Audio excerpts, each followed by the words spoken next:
And we're once again joined by the head coach, Tom Herman. Focus on the defensive recruits now. An outstanding job, especially with the secondary. And it starts at that safety position. With the ESPN rankings, you become the first program ever to land 3 of the top 4 safeties in one recruiting class. How do you see using this trio of outstanding prospects? I don't know. We got the mad scientist back there in Todd Orlando trying to decide. I think the really neat thing about all these guys is they're different.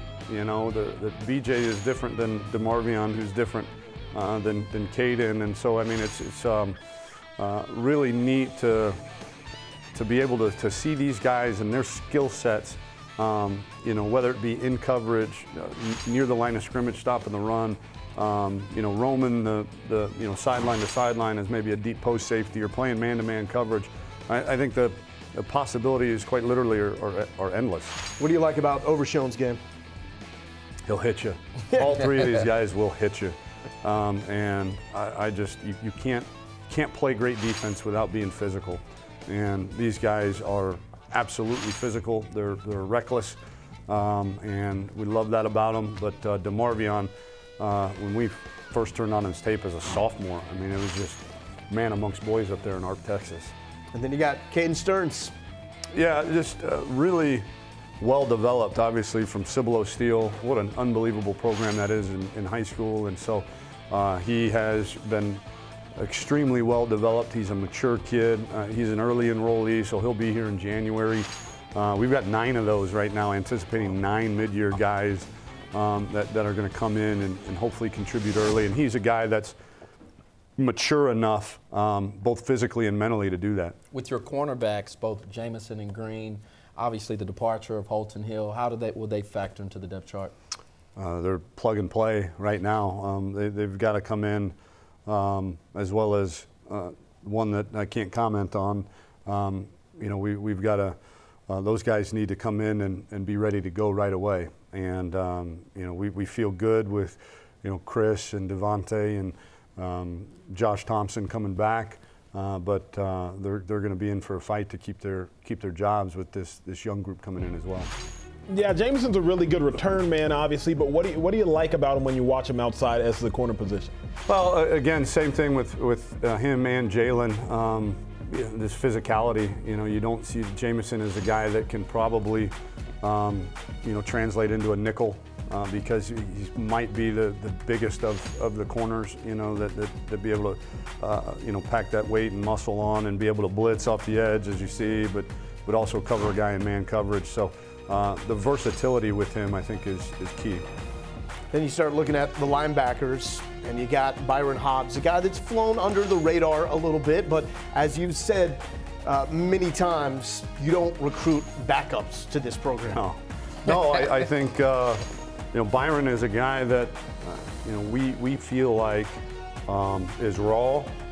He's a guy that's got, you know, he's 6'4", 210 pounds right now as a high school senior, with a frame to probably carry 245 to 255 pounds, and kind of solidify that B backer spot for us that Nashon and Jeffrey McCulloch, and then now even in some of our dime stuff that Jason Hall has been playing. So Byron's a guy that, yeah, I mean, he's not going to step right in and at 210 pounds, you know, come in and play in the Big 12. He's going to need to gain some weight and some strength. But and again, what an I don't know if you follow his mom on Twitter. She is hilarious. Awesome. Mother hustler. She is awesome. And shout out to you, Mother Hustler. She's great, and Byron, again, comes from a great family that he's going to be extremely ready for the rigors and challenges of college football. Coach, I got to ask, last year we sat in your office first time meeting you and you said if they don't look like Jamal Charles, we don't want them. If they don't look like Vince Young, we don't want them. If they don't look like Aaron Ross, Quentin Jammer, we don't want them. Did you accomplish that in your opinion? Yeah, for the most part. I mean, I think that was a bit extreme. Not to say we don't want them. I think that, you know, we got to develop them too. But, you know, I was around a program at Ohio State and I saw, you know, what Ezekiel Elliott is supposed to look like and what Joey Bosa is supposed to look like. And so those guys coming in as freshmen, when they look like that, they usually play really early. Now, are you going to take some guys that might take a year or two to look like that eventually? Yeah, but when they look like that coming out, walking off the bus or at National Signing Day, you're doing a pretty good job. Coach, you're a culture guy, and the off-the-field stuff is just as important, but about as what the guys do between the hedges. How does this class fit into your culture that you're building here? Unbelievably. To steal a phrase from Chris Peterson, I think it is, he talks about OKG, our kind of guy. And, we walked away from some really talented players that we felt like weren't a culture fit for us, and that's okay. And you don't ever want to be in a position in your program where you're taking all of these culture risks just because the reward, it's the best you can get or whatever. You want to be able to go sign the best players that are also the best people that come from the best families in the state and in the country, and we feel like we've done that. Ultimately, what happened today?